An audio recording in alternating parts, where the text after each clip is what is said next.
Welcome back, ladies and gentlemen, to another episode of Lies My Vagina Told Me. This is episode 11. I told you we were taking this season to 11. It is a bonus episode coming to you from one of my happiest places in the world, Venezia, Venice, Italy. I am recording this from the Palazzo Cimarosa, which I absolutely believe I owned in another life. I believe I was probably a very fancy courtesan in the 1500s, and this was my palace. But it is a place that I return to over and over and over again. So I'm hungover because I don't drink, but I'm in Italy and you must drink. I had a Bellini at Harry's bar and a bottle of wine with two of my friends last night and a Negroni. This is a mucho to do a podcast at what is 2 o'clock in the morning for you, and I don't fucking know what it is for me. And I wanted to do this extra bonus special episode to thank everybody for tuning into this show, for watching this show, for downloading this show, for loving this show, for coming on this journey with me and my vagine, and all these amazing stories from all my guests. I want to thank Mia Sarah for popping my cherry and being my first, my stalker George Zaber for not stuffing me in a trunk, my dear friend Gary Lippman for being my wingman in all sex clubs, the incomparable Pamela DeBar for just being the most amazing inspiration on planet Earth, Chef Bob Bloomer for feeding my soul and my tummy, and my dear friend Greg Cope White, the author of The Pink Marine and the co-creator of Boots. Joanna Stein for talking all things La Vagine. And then we have the incomparable Marquis des Barres, Mr. Michael des Barres, Victoria Haas bringing us into the art world, and Kimberly Huey bringing it all full circle with Sexty. And I want to thank two very important people, two very super special people. Dr. Princess Leia, that's what I call her. She is my producer. She also is the woman who did the incredible artwork for our logo of Lies My Vagina Told Me. She is a doctor of naturopathic medicine, a cancer doctor, a teacher. She has her own podcast for the last 5 years called The Cancer Pod. And honestly, I could not have done this without her. She's supposed to be on this episode with me, but it's 2 o'clock in the morning for her. So that's not happening. And Jacques Telemaque, my bestie, my editor, my producer, and just one of the most important people in my world. I couldn't have done it without either of them. So I am calling this episode Lies My Mother Told Me, because this is where my love affair for Italy began. I am the child of Holocaust survivors. My parents had me very late in life. My mom was 40, my dad was 54. And I adored my parents. I come from the most amazing stock.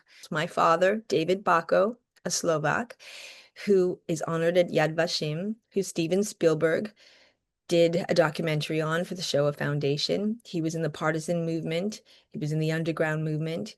He knew Schindler. He's a hero. He saved so many thousands of people's lives.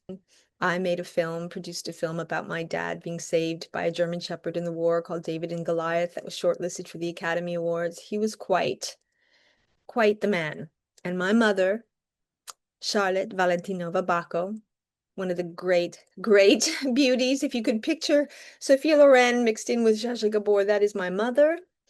She was only 14 years old when the war started. Both my parents survived the Holocaust, and they didn't just survive it. These people came out and they thrived it. They lived life. They were the last of the great romantics. They lived and loved all over the world. My father lived in Casablanca and in Nice, and my mother lived in Cuba, and she lived in Capri. And I feel like the history and the legacy of which I come from has really gotten me through most of the craziest hard parts of Hollywood. I was like, really? My parents survived the Nazis? I think I'm going to be okay with this asshole producer from Sony, you know? But my mom used to tell me these stories about the war, and I was absolutely riveted by them. And I always wanted to emulate my mom because she had such a big life and so much passion. And one day, my poor mama, who had a heart condition, came out of open heart surgery, stoned out of her mind on morphine, which I like to call truth serum. And she divulged that I She told me this when I was 25, that I, Brigitte Bako, was the product of an affair with a very rich Italian man named Bucchi Finzi. So, Bucchi Finzi was a colleague of my father's. That's how these people rolled. My father was in the partisan underground in Czechoslovakia. Bucchi Finzi was a war hero and in the underground in Italy. They met in Baden-Baden. And apparently, I was made after a night of the casino at the Brennan Hotel in Baden-Baden, Germany. I'm German made. We are built to last. Obama's favorite hotel in Europe.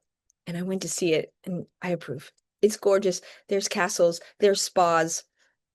My sister, who was 6 years older than me, was probably playing in the elevator, and my mama was having this torrid affair. Now, when my mother came to, and she wasn't stoned under such medicine anymore. And I said, Mom, tell me everything about Bucchi Finzi. She was like, what? I told you? Oh my God, I was never going to tell you. This was not the Oprah Winfrey generation of people. I mean, people had affairs. They had other families. My father was sending money back to Europe, and I know his entire family was killed. And I'm like, do I have some half 72-year-old brother in Bratislava that I'd probably have many. So she didn't want to tell me. She was never planning to tell me, but now she had. So she tells me this, and she tells me he was from the famed Finzi Contini family of the book, The Gardens of the Finzi Contini, the richest Jewish family in all of Italy. And as she started to tell her 25-year-old daughter this, that she is not who she thinks she is, most people would freak the fuck out and go, what? I'm not David Bako's daughter. I mean, like, this is crazy.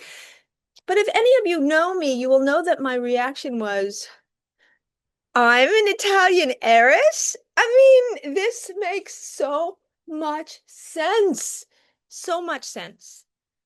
Because I loved Italy. I loved every ounce of Italy. And I enjoyed Czechoslovakia, but I mean, the food wasn't great and there isn't a vowel anywhere in this language. But when I came to Italy, in my 20s, I remember thinking, how am I not Italian? How am I not from here? How is this not my life? And how am I not an heiress? Because I have heiress energy. Like, I'm good at this. So she goes on to tell me all this stuff, that he was very, very wealthy, from a very, very wealthy family. And they had this incredible affair. And she wanted me to know that I was made from passion. I was made from love. She was crazy about him. And I never met him. Apparently, he died in 1980. She corresponded with him, she said, for 5 years with my baby pictures, and she had lost touch with him. And I remember my mom taking me into these photo booths and taking my pictures and me never seeing them and never knowing where they ended up. Well, they went to a man named Bucchi Finzi. Now, a side note, Bucchi Finzi, I have no idea if Bucchi is a real name or if it's just an acronym for Big Dick or something. Knowing my mother, it might have been, but I knew him as Bucchi Finzi. So she tells me this at 25. She dies a few years later. I don't want to rock my dad's world, though he used to always say, Brigitte, you're so dark, something's not kosher. Even though I was 17 shades darker than the rest of my family, I mean, they're blonde, Slavic, green-eyed people, and I came out slightly Dominican. So when I was 40 years old, I was at a yard sale in Los Angeles, as one is. My best friend in LA was marrying my manager, as one does. They're still married to this day. And she was moving her stuff, and a gentleman walked in and she said, you go talk to him. He's Eastern European. He's one of your people. Go talk to this guy. I walked up to this towering figure of a man and I said, are you from Russia? Where are you from? He goes, no, I'm from former Yugoslavia, Belgrade. And I said, you know, my mother had told me that my real father, Bucchi Finzi, well, he lived in Lugano, he lived in Israel, and he also lived in Belgrade. He was married to a Yugoslavian woman. Don't judge. Anyway, this gentleman turns to me and he said, well, let me tell you this. Belgrade's a very small town, Jewish population even smaller, Finzi family very famous. I know your father. So it took from 25 to 40 to get confirmation that this was a real person, that he truly existed. And I used to search for him. I was making movies all over the world. He was living in Israel and he was living in Lugano outside of Lake Como and he was living in Belgrade. But I could never find him. This was before Instagram. This was before Facebook. And I was looking up this man in the yellow pages of, Bulgaria. So he said, I know your father.